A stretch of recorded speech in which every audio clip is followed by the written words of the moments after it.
আপনি কি রেস্তোরাঁয় খাবার খেয়ে অতিরিক্ত বিল দিয়ে থাকেন?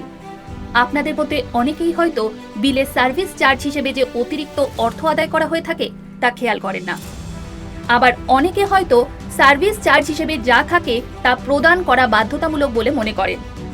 কিন্তু আপনারা জানেন কি, সার্ভিস ট্যাক্স প্রদান করা বাধ্যতামূলক নয়।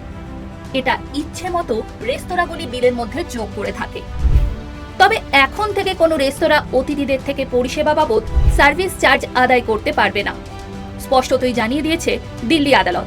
এই অর্থ না নেওয়ার জন্য ক্রেতা সুরক্ষা কর্তৃপক্ষ অর্থাৎ সিসিপিএ যে নির্দেশিকা জারি করেছিল তা বহাল রেখেছে আদালত।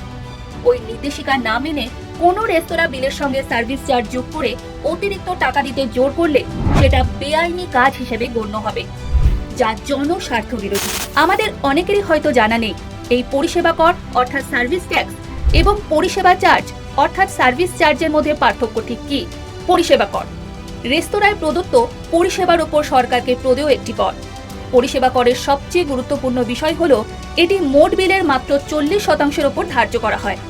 অতএব যদি আপনাকে 1000 টাকার বিল দিতে হয় তাহলে 400 টাকার ওপর, যা 1000 টাকার 40% পরিষেবা কর ধার্য করা হবে। পরিষেবা চার্জ রেস্তোরাঁ কর্তৃক প্রদত্ত পরিষেবার জন্য ধার্য একটি পরিমাণ। এই অর্থ সরাসরি রেস্তোরাঁয় যায়। কর কর্তৃপক্ষের কোনো নির্দেশিকা না থাকায় তারা তাদের ইচ্ছে মতন চার্জ করে।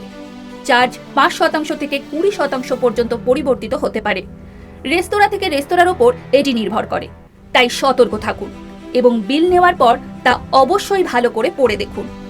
কোনো রেস্তোরাঁ অতিরিক্ত অর্থ হিসেবে এই বেআইনি কাজ করলে সেখানে খেতে যাওয়া অতিথিরা অভিযোগ জানাতে পারবেন জাতীয় ক্রেতা সুরক্ষা হেল্পলাইন 1915 নম্বরে ফোন করে।